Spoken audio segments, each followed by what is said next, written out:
Okay, got the cameras rolling, and I guarantee you, just because I just started rolling the cameras, that don't mean this is my first time doing this. I've been through recording this exact video probably about 13 times already, and to keep from making it extraordinarily long, I'm doing it again. So, once again, I'm doing this as well, because this is how I started all the other videos that I thought I was going to present, but this will be the one.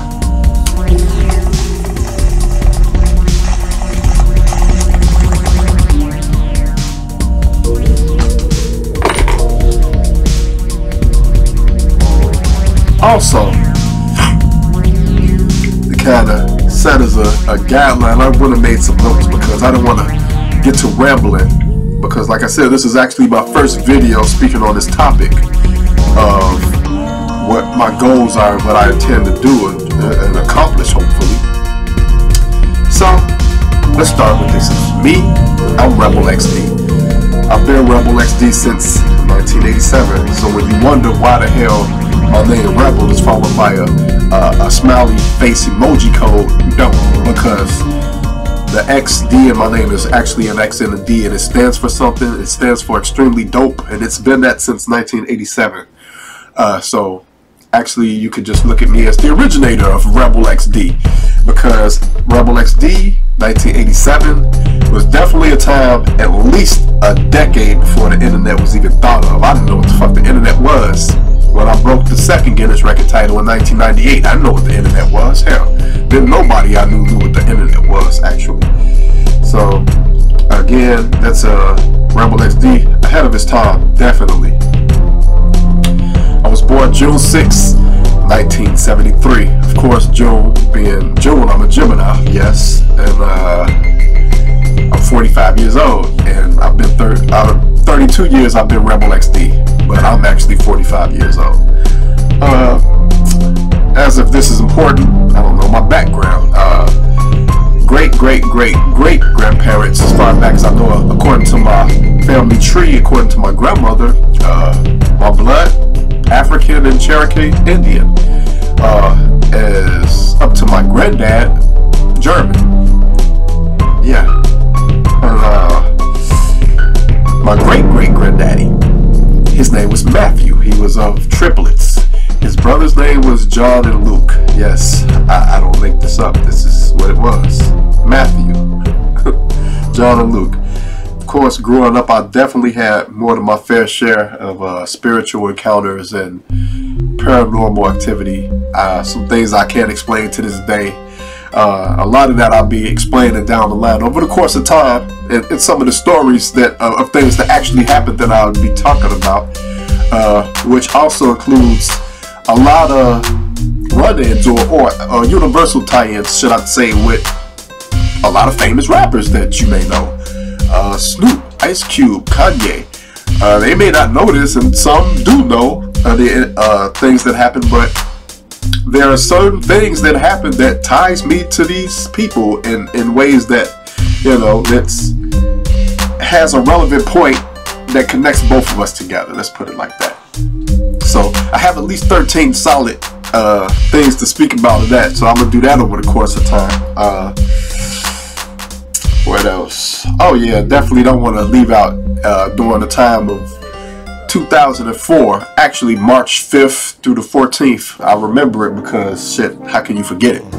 That I was on life support and I coded 3 times. I wasn't pronounced, because if I was pronounced, they would have left me the fuck alone and put me in a morgue somewhere. But I was clinically dead on 3 accounts during that time, at least 15 minutes each, from according to the nurses and family that told me the incidents, because, like I said, I was out of there. I was somewhere else doing different shit during that time when he was trying to bring me back. So I was out three times, and it even got to the point where the doctor was pulling my mom to the side to speak to her, you know, maybe try to convince her to unplug me, because the only thing that was keeping me going actually was the machines, and I wasn't showing any signs of me doing anything. And ironically, it was during that time when I actually woke the fuck up, hungry, wondering what the fuck was going on. Well, I had tubes up my penis and shit. But anyway, that's a whole story. I'm gonna tell about that. Definitely, I'm gonna tell about it. You gotta hear about that. Actually, it was after that incident, ironically, in 2005, then now that I think back on it, it didn't dawn on me at the time that I started doing this different shit. And I look upon them as like being different Rebel XD personas. Smooth Rebel, serious Rebel. Actually, if you listen to the song See What I'm Saying, that's like the first song that I've actually started doing things like that with the voice overlays. And if you listen to it, one of them sound real relaxed and real smooth and like he's almost trying to sing, and the other one is just this hard, like deep voice type character. And I've been doing a lot of that lately, and I haven't realized what it was until I put things in perspective with the whole Mandela Effect and my near three year hiatus of being away and just to myself, solitude, isolation. I wasn't into shit, I can tell you this. I don't know what was on TV, I don't know what people was watching. I wasn't watching the news. You know, I can't even tell you who's playing on the Bulls right now, or in the baseball teams in Chicago, none of the sports teams. I can't tell you. I don't know what's fashionable, what's in Gucci. I don't know what the fuck do people wear. I don't know. I don't concern myself with that. What else? I have watched a few movies this year. I probably watched about 5 movies. I tried to commit to watching some series on Netflix. I'll probably get through maybe a good 3 or 4 episodes and just be like, fuck it, I'll lose interest. And if it's like, if I stop watching it and don't go back to it within a day, it's gone. I just won't go back to it. It's lost. And it's dozens of series that went through that with me. But that's something totally different. So some other things that I want to mention. Yeah, the Rebels. I'm gonna have to elaborate on that. But I've always traveled, astral traveled. As a child, I know I've astral traveled a lot. And I dreamed lucidly, very lucidly. In my dreams, I could feel myself thinking, and I know exactly what's going on in the dream. And I, in fact, know that I'm dreaming. A lot of times I pull myself out of dreams like, fuck it, I'm dreaming, wake the fuck up. And I'll be up. Of course, if you're here, 9 out of 10 times, you already know that I'm a 3-time and still currently holding Guinness record title, Guinness Book of World Record title holder for World's Fastest Rapper. You know, I don't know. Maybe it's just me, but I'm surprised that I'm still actually holding. Though there's been a lot of discussions about El Choja, but no, of course, you know that El Choja did not in fact break my record, and he was the only one who actually contended to break it, or actually, I wouldn't say that. There's been attempts on it, but for some reason he got to the book. I don't know if it's a separate category, but of course 15 syllables per second is faster than 20, no matter how you look at it. So, you know, actually it's a story about the Guinness. I'll have to tell the whole Guinness from the first to the last, all the way up to the 4th when it could have been, until I caught myself, because I was actually set up to re-break the record again a 4th time. But I thought about it. I'm like, I'd be re-breaking my own record, you know. I already was tired of the lashback that I was getting from the fucking Guinness record title that's posted now. You know, it's like a case where people would just go there and they make their judgments of me based off of that. They don't go to my channel and check out shit else I do. They'll judge me on a speed record. You know what I'm saying? I don't know. It's just mind-boggling to me, but it's the world we're living in today. I don't know. But, a lot of things that I need to touch down. One being is why I've never signed or had a record deal, as people would like to say.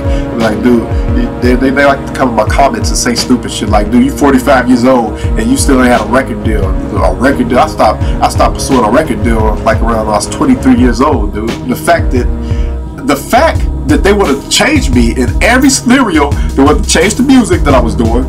They wanted to bring in their own motherfuckers to produce. They would have changed the way I wrote my shit, and I just wasn't going. I couldn't get past that. Dude, we can't even talk figures. You can talk millions of dollars, but I'm not going to change who I am or what I do, regardless, unless I want to change. So that's always been a big hang up with me and deals. And even today, I couldn't sign a fucking record deal. Who would? I see this day coming. Who needs a fucking record deal when you have the fucking internet? You got YouTube. You got iTunes. Who needs a fucking record deal? Who's looking for record deals? Raise your hands. I'd like to see that number. Well, actually, I wouldn't.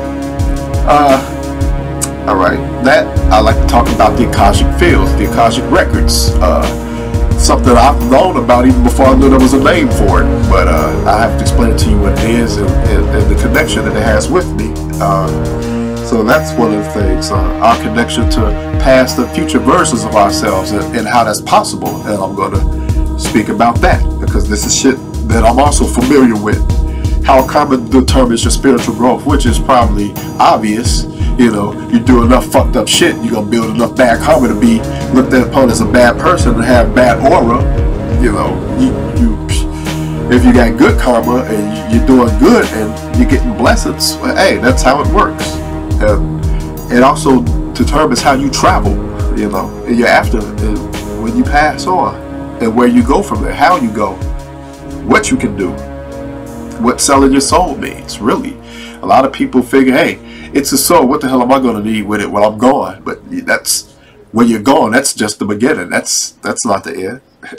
So you're never really gone. Actually, you're a signal. You'll pick back up. You just need a new body. I've known this firsthand, trust me. I don't like speaking about shit like religion, because I don't like getting to back and forths about religion. I'm not a religious person. I'm very spiritual. I do believe in a higher power, so I can't consider myself an atheist. It's just that I don't believe in what most people believe in.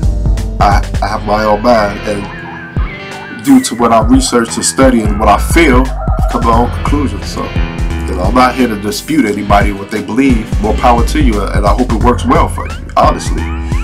But there's a lot of things, like I said, I want to speak about before I can even get to ground zero or the Illuminati and all that other shit. I have to get to that point. So the next video, because this video is already 11 minutes and 34 seconds according to the time on my time on what was recording. It's important for me to break down this next video being the Mandela Effect. The Mandela Effect is what really put everything in perspective for me, like I said. And it freaked me out for 3 years because I'm usually very efficient in getting to the bottom of shit and figuring shit out. And yet and still it took me 3 years to figure this out. But when I did, it put everything in perspective. And the insight of knowing that I was smart enough to know that I'd figure it out. And I sent myself with this information to trigger off everything that I know now. That's mind-boggling. But I bet everything on it, and I'm going to begin there, and hopefully I get enough feedback or even questions from people who may want to know certain things. But as long as it's pertaining to what I've been speaking about, I gladly go there and answer it, and maybe it can add more depth to, you know, what I'm saying or what I need to break down. So like I said, the next video, it's going to be about my experience with the Mandela Effect. And I would urge anybody who's been going through this or experiencing this whole thing, the phenomenon that they've dubbed the Mandela Effect. And I will explain why it was dubbed the Mandela Effect. I do understand why they call it the Mandela Effect, because it was realized that when Nelson Mandela here died in 2013, I believe it was, there was a lot of people that was like, whoa, hold up. How did he die? Nelson Mandela died in 1983. I'm one of those people. I was around during that time, but yeah, I was a shorty. I was a youngster. I was young. I was, 10 years old during that time, but there was a lot of talks about Nelson Mandela. He was in the news. It was big talk about him, and I used to wonder, who is this guy? Because he was all over the news. You know, we didn't have the internet back then, but we had a news broadcast. Even though TV did shut down at a certain time, like I said, I come from a different world than what we are in today, and I will explain that too. But yeah, the basis of it is Nelson Mandela was supposed to have died already in 1983. So how's it possible he died again? And see, I don't want to go into depth about that because that would get me on the topic and start explaining it. And like I said, I need to save that for next week because this video is already long enough, and I want to dedicate that whole video to that and how it ties into me and what I believe to be the truth. So So I'm gonna close this video. Wait. I'm not gonna close it just yet. I do want you to know that the material, yes, that plays a lot in what I'm doing. So there's definitely lots of material. The only thing is, I'm trying to figure out how to structure this. You know, I don't want to put too much out. I don't want to put too many videos out at once. You know, I don't want to put this video out, then tomorrow or the next day put out another video. You know, I want to pace this just right. So how do I play this with the material and the things that I do with this? Because my playlist is fucked up on YouTube. I don't know what the fuck happened, but if there's anybody out there who knows how to set new playlists or have the trouble that I'm having, which I'm about to explain to you in a second, I'm open to advice. But what's going on is I can create a playlist, but when I go to my YouTube page, it won't be present, and I can't select it to make it present. It's like when I go into it to edit it, it's there, but when I look at the actual YouTube page, it's not there.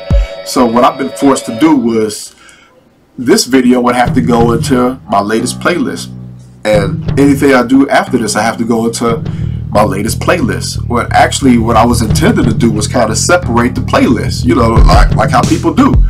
And right now, I can't do that. So if anybody has experienced this or have any suggestions as to how, because I've done extensive research. You know, I've looked at other videos, I looked it up online, I looked for it in the YouTube fucking settings and troubleshooting, and it's like there's no solutions for this. And I'm seeing other people posting the similar problem but no solution. So if you have a solution, like I said, in the comments, just post it, let me know.